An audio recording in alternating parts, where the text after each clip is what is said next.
The pro-net zero Keir Starmer has managed to accidentally rattle his own eco-supporters, the Just Stop Oil activists.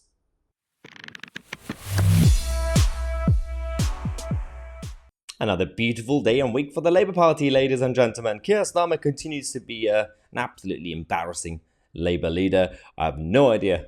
Well, I do have an idea why they're leading in the opinion polls. That's all thanks to the Tories being a mess. But as we saw in the local elections, that was not really a verdict for the Labour Party either, mainly because nobody actually came to vote. Only 20 or 30% came out to vote. Now, Keir Starmer did a lovely, lovely interview recently about the Public Order Act and the policing in this country. I mean, of all people, talking about policing and prosecutions, Keir Starmer, not really good track record there, Keir Starmer. But he says that he actually wants to support the government with the existing legislation, so which means stronger policing.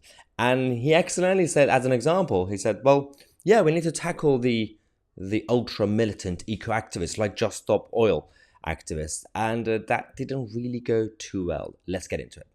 Why wouldn't a Labour government repeal the Public Order Act? I mean, if Labour... I mean, the whole history of Labour is a history of protest. Well, I think there are two things going on here. On the one hand, I think most people say the police need powers to deal with Just Stop Oil and some of their tactics. True that. They do need powers to deal with that. But on the other hand, there's a balance to be had, which is to protect free and peaceful protest. Operational decisions were made over the weekend. Some were right, some were wrong. The police themselves have accepted that a number of them were wrong. It's quite interesting. Obviously, he's right. Some were right, some were wrong. But every answer he gives on every topic, literally anything, he always goes, well, this way is right, that way is also right. He's the king of fence sitting. Just pick one side. But in this case, he's right. Be a learning experience. Legislation needs to bed down. But you won't repeal the Act? Well, I think we need to let it bed in. Yeah. We need to look at how it operates in practice.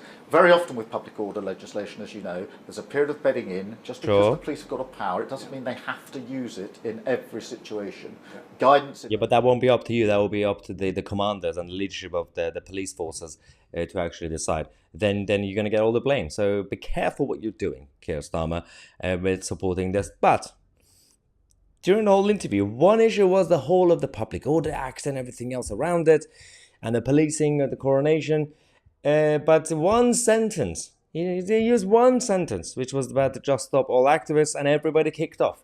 This massive meltdown on Twitter was absolutely hilarious. We got a Twitter account called Anti-Capitalist Musings.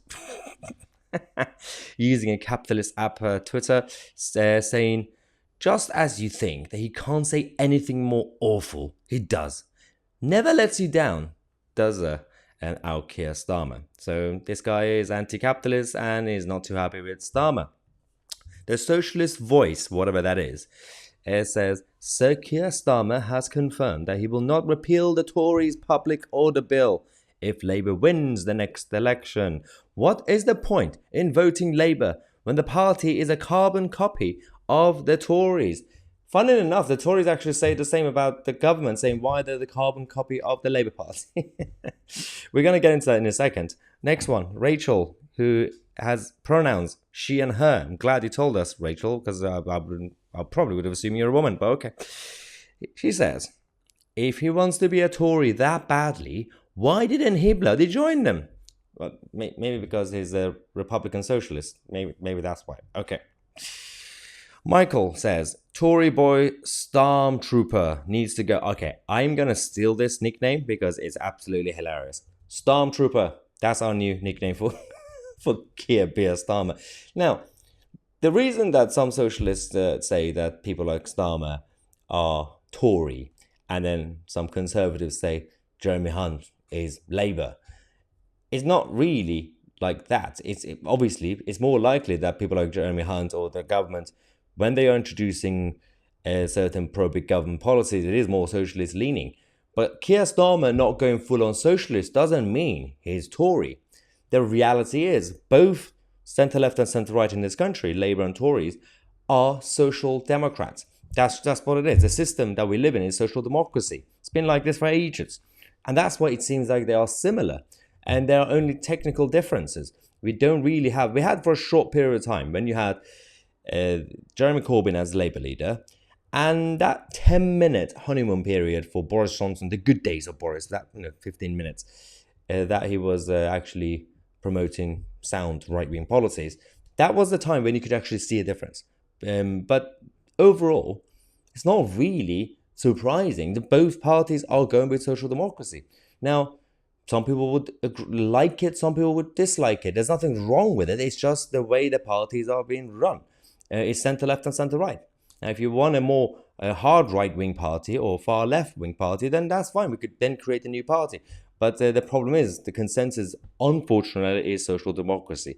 That's why we have stagnation. That's why nothing actually gets done. That's why we don't really have proper growth in this country. Because it's social democracy. It's boring. It's completely draining our energy and motivation and wealth in this country, because everything goes to the big state.